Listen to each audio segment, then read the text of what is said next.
विद्यार्थियों, आज हम पढ़ेंगे हिंदी साहित्य का प्रथम प्रश्न पत्र आदिकाल एवं भक्तिकालीन साहित्य के अंतर्गत। पिछले वीडियो में आपने आदिकाल का परिचय एवं नामकरण देखा था। आज इस वीडियो में भक्तिकाल परिचय एवं नामकरण सामान्य परिचय परक ये वीडियो हैं कल के और आज के। भक्तिकाल का नाम पूर्व मध्यकाल था। आचार्य शुक्ल ने जो नामकरण किया, समय रेखा खींची, उसमें मध्यकाल के अंदर जो पूर्व भाग है उसको भक्तिकाल, उत्तर भाग को रीतिकाल कहा। इस काल में साहित्य रचना की ही नहीं, संपूर्ण सांस्कृतिक चेतना और प्रमुख सामाजिक चेष्टा एवं कलात्मक अभिव्यक्ति की दृष्टि से इसका नाम भक्तिकाल पड़ा है।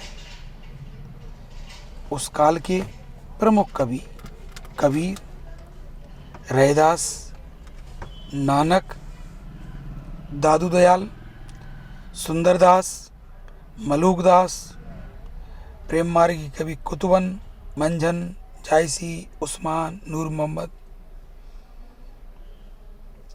कृष्ण भक्ति परंपरा के सूरदास, परमानंद दास, कुंभन दास, नंददास, हितरवंश दास, हरिदास, रसखान, ध्रुवदास, मीराबाई, राम भक्ति परंपरा के तुलसीदास, अग्रदास, नाबादास, सभी अपने अपने भाव के अनुरूप भक्त कवि थे।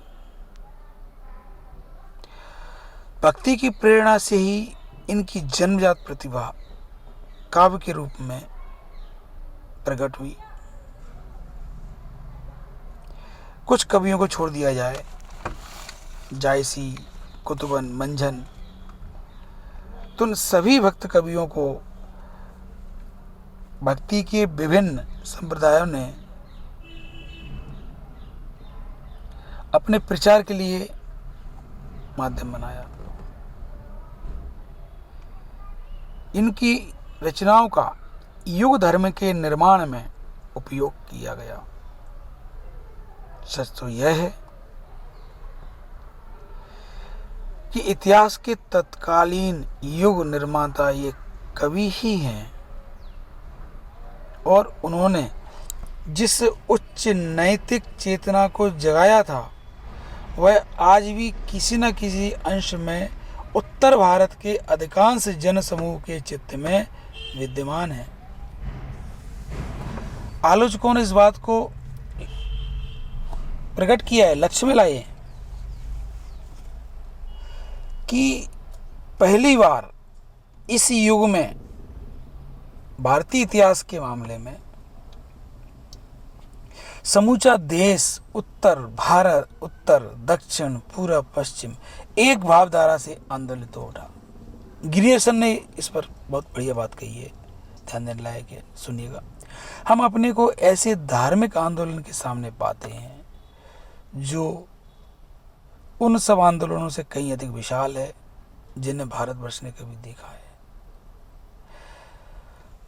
यहाँ तक कि बौद्ध धर्म का आंदोलन जो विस्तृत और व्यापक तौर से फैला था, उससे भी विशाल ये भक्ति का आंदोलन है।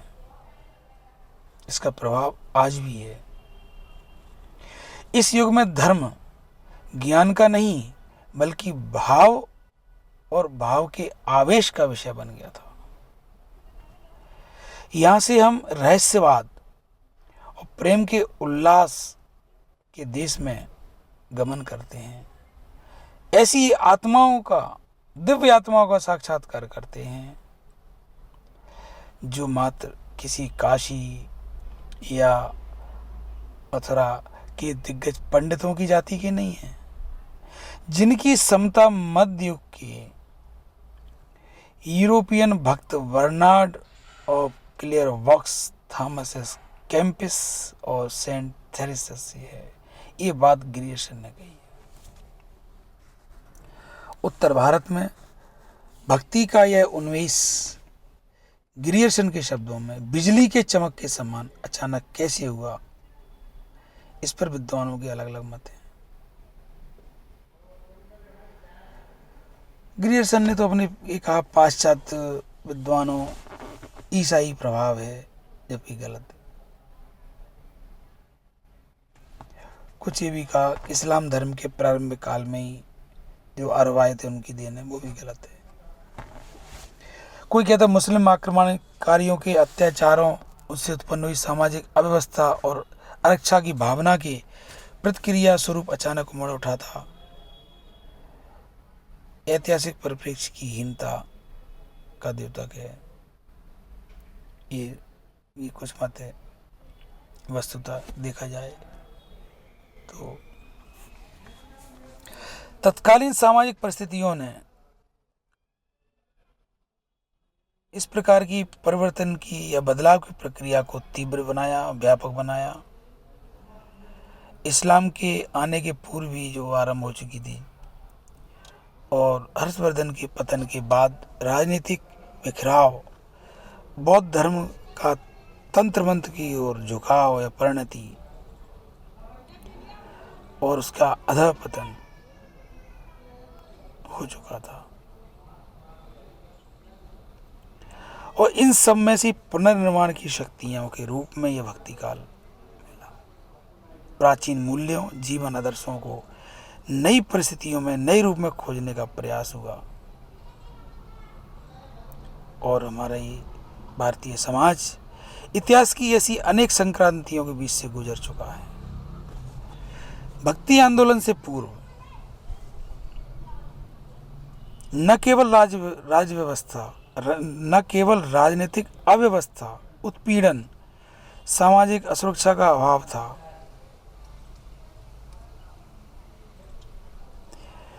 सामाजिक जीवन बहुत पहले से विच्छिन्न और क्षीण होता आया था।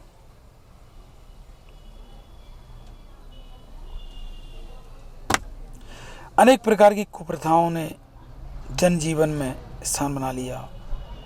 धार्मिक आडंबर, निरर्थक कर्मकांड हो गए। उच्च आध्यात्मिक भाव पृष्ठभूमि में चले गए। शिक्षा और स्वाध्याय के अभाव में ज्ञान मार्ग का अनुसरण संभव नहीं था।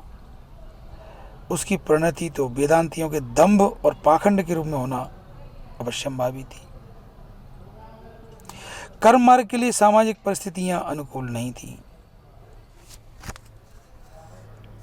बल्लभाचार्य ने आकर के बहुत बढ़िया बात कही। उन्होंने सब पहचाना कि देश मिलेच्छों के आकांत से पीड़ित है। गंगा आदि तीर्थ दुष्टों द्वारा भ्रष्ट हो रहे हैं। अशिक्षा और अज्ञान के कारण वैदिक धर्म नष्ट हो रहा है। सत्पुरुष पीड़ित तथा ज्ञान विस्मित हो रहा है। ऐसी स्थिति में एकमात्र कृष्ण का आश्रय ही जीवन का कल्याणकारी है। तुलसी, सूर तथा अन्य भक्त कवियों की रचनाओं में कलिकाल के चित्रण के रूप में तत्कालीन दारुण अवस्था के सजीव चित्र उपलब्ध हैं।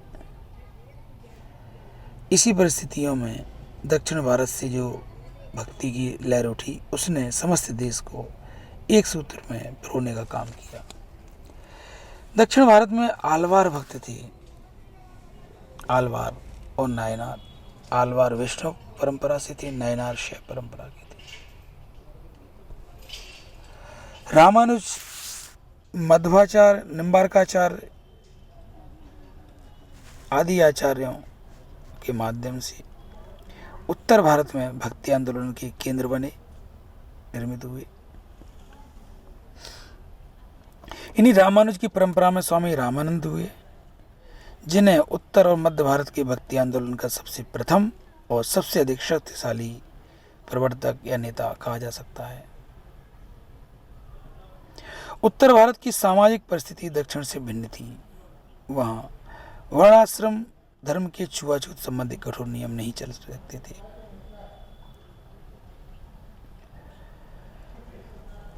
रामानंद की क्रांतिदर्शी दृष्टि ने यह तत्काल समझ लिया कि रामानुज से भिन्न एक नए संप्रदाय की स्थापना उन्होंने की थी, जिसमें छुआछूत के नियम नहीं थे। भगवान राम और सीता को आराध्य बनाया था और भगवान राम नाम के जो जप को उन्होंने देशव्यापी प्रचार किया। महाराष्ट्र में एक संत नामदेव जो 13वीं शताब्दी में हुए, उत्तर भारत के भक्ति प्रचार आंदोलन में रामानंद का उन्होंने पूरा सहयोग दिया। पंजाब की ओर विशेष उनका प्रभाव था। बल्लभाचार्य ने, बंगाल के चैतन्य देव ने कृष्ण भक्ति प्रचार के लिए एक योजनाबद्ध तरीके से प्रयत्न किए। कृष्ण भक्ति के और भी संप्रदाय जैसे हितरवंश का राधा वल्लभ संप्रदाय, हरिदास का सखी संप्रदाय, ये मथुरा वृंदावन को केंद्र बनाकर भक्ति का प्रचार करने लगे। इस तरह अनेक प्रयत्नों के फलस्वरूप भक्ति के विविध रूप सामने आने लगे। कालक्रम की दृष्टि से पहला रूप निर्गुण भक्ति का आया, जिसके आदि प्रवर्तक कबीरदास माने जाते हैं। यद्यपि उन्होंने कोई शास्त्रीय शिक्षा प्राप्त नहीं की, लेकिन निरक्षर भी वह नहीं थे। चूंकि मुस्लिम परिवार में उनकी परवरिश हुई, इसलिए मुसलमानी संस्कार भी थे और तरह तरह की बात उनके बारे में आती हैं जो यहाँ अभिष्ट नहीं है। यह तो जानना इतना जरूरी है कि कबीर ने आखिर क्या किया जिसके लिए पूरा भक्ति काल के युग के सर्वप्रथम और सर्वमान्य प्रवर्तक कहे जाते हैं। इनका सबसे बड़ा काम था बौद्ध सिद्धों और नाथ परंपराओं का भरपूर उपयोग उन्होंने किया था।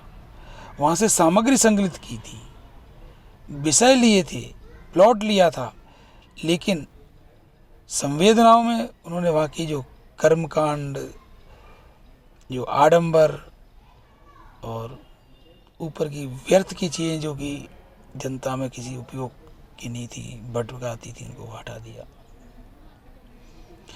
मूल आधार उन्होंने बौद्ध सिद्ध और नाथ परंपराओं का लिया।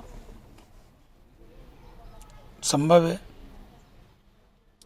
एक वे स्वयं नाथ पंथ में जुगी वंश होता है, उसमें कबीर का जन्म हुआ था।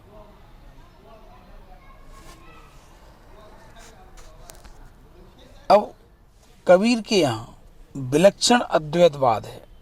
उनकी रहस्यात्मक साधना पद्धति में धार्मिक दंभ और आडंबरपूर्ण विद्वत्ता के प्रति विरोध की भावना बहुत तीव्र है। समाज में प्रचलित जाति पाति और ऊंच नीच की भावना का खंडन है। कबीर की मौलिकता और दूरदर्शिता इस बात में है कि उन्होंने विरासत में प्राप्त संस्कारों का सामयिक आवश्यकताओं की दृष्टि से उपयोग किया। चूंकि हम भक्ति काल के परिचय की बात कर रहे हैं, नामकरण की बात अभी शेष है, क्योंकि नामकरण का विषय भक्ति काल में ज़्यादा महत्व नहीं रखता। इतना ही पर्याप्त है कि इस काल में श्रृंगार, वीर, नीति, तरह तरह की रचनाएं हुई हैं। सर्व प्रमुख प्रवृत्ति भक्ति की है, इसलिए इसका नाम भक्ति काल रखा गया।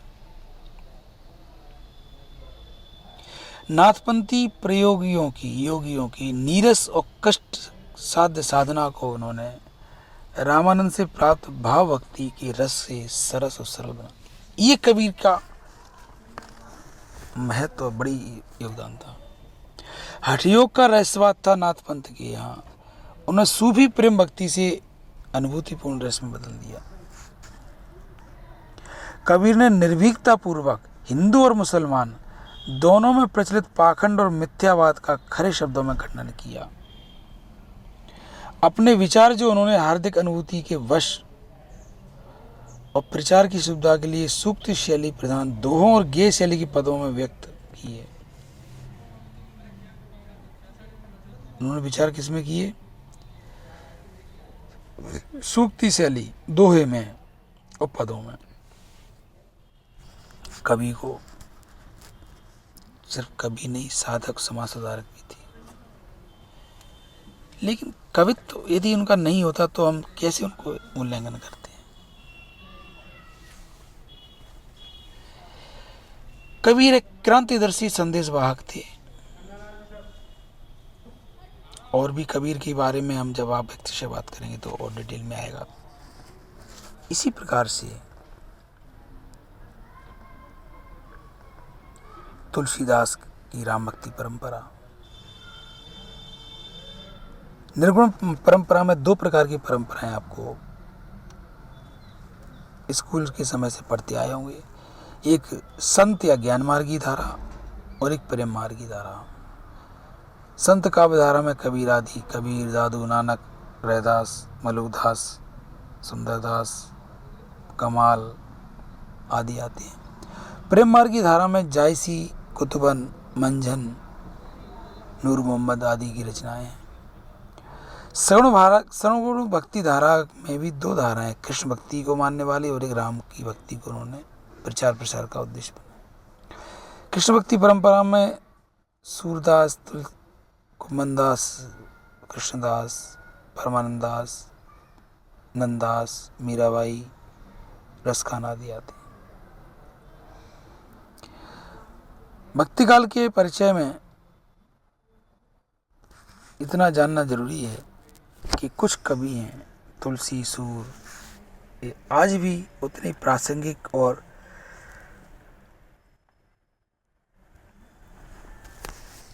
इतने प्रभावी हैं कि इनके बिना भक्तिकाल का मूल्यांकन संभव ही नहीं होता। अब अगली आप वीडियो में पढ़ेंगे आप कि प्रेम मार्गी धारा, ज्ञान मार्गी धारा की अलग अलग विशेषताएं, उनके रचनाकार, उनकी रचनाएं, कृष्ण भक्ति काव्य धारा, राम भक्ति काव्य धारा, ये सगुण काव्य धारा की दो शाखाएं हैं। इसके बारे में आप पढ़ेंगे। अभी शुरुआती आपके परिचय में आपको जानना इतना ही पर्याप्त है कि यह भक्तिकाल ने पूरे भारतीय जो उत्तर और दक्षिण भारत के लेवल पर, पूर्व और पश्चिम के जो जनमानस, जिसकी राजनीतिक और सामाजिक परिवर्तन जो हो रहे थे, उससे इसने ध्यान हटाया, खींचा और जनता को एक अपने अपने आराध्य को सामने रख कर के उसकी भक्ति की परिपाटी की टेव या लगन में लगी, उनको राह मिली। बड़ा उपकार इस वक्त की हमारे भारतीय जनमानस के लिए है। भक्तिकाल की चारों शाखाएं, चतुर्भुजी विकास जिसके द्वारा हिंदी साहित्य का हुआ है, इसीलिए स्वर्ण काल भी इसको कहा जाता है, स्वर्ण युग। इस पर भी आपका वीडियो एक आएगा। चारों ही धाराओं में यद्यपि निर्गुण में सूफी धारा, निर्गुण धारा, राम कृष्ण की धारा, दार्शनिक पृष्ठभूमि में फर्क है, चिंतन पद्धति, सांप्रदायिक आचार, कर्मकांड आदि में पर्याप्त अंतर है, फिर भी एक विलक्षण साम्य है। वो क्या है? वह ब्रह्म की अद्वैतता और एकता में अपने अपने ढंग से अपना विश्वास व्यक्त करना, व्यक्तिगत ईश्वर की कल्पना, इष्टदेव के प्रति अनन्य भाव, उनके नाम और रूप के प्रति आत्मीय अनुराग, किसी न किसी भाव के प्रेम का संबंध, प्रेम की परिपूर्णता और व्यापकता में आस्था, गुरु के प्रति इष्टदेव जैसे श्रद्धा का भाव आदि प्रवृत्तियां इस सभी भक्ति संप्रदायों में पाई जाती हैं। लेकिन अंत में यही कहा जाएगा कि समस्त भक्तिकालीन साहित्य को एक सूत्र में बांधने वाली सबसे प्रमुख विशेषता है तो वह है विविध विश्वासों और आचार पक्ष को ध्यान में रखने वाले अनगिनत जो कवि हैं, उन्होंने मानव मूल्यों के लिए जिन मूल्यों की खोज की, उनमें पूर्ण समान अनुरूपता है। उनके आधार पर स्थापित व्यक्तिगत सामाजिक मर्यादाओं में भी कोई मौलिक अंतर नहीं है। इस प्रकार से ये आज का वीडियो आपको हिंदी साहित्य का इतिहास जो रामचंद्र शुक्ल जी का है, हरिहर प्रसाद द्विवेदी का हिंदी साहित्य की भूमिका है, उसके आधार से ये वीडियो बनाया गया है। आशा ही नहीं पूर्ण विश्वास है कि आप नव प्रवेशित सभी बीए प्रथम वर्ष के विद्यार्थी हिंदी साहित्य की जो पाठ्यक्रम में आपको जो पद और जो कविये पढ़ने को मिलेंगे उनका आप हृदयंगम करेंगे, समझेंगे, सीखेंगे, परीक्षा में अच्छे अंक लाएंगे और अपने जीवन में भी कोई ना कोई दिशा प्राप्त करेंगे। इसी आशा और विश्वास के साथ आज की बात इतनी ही।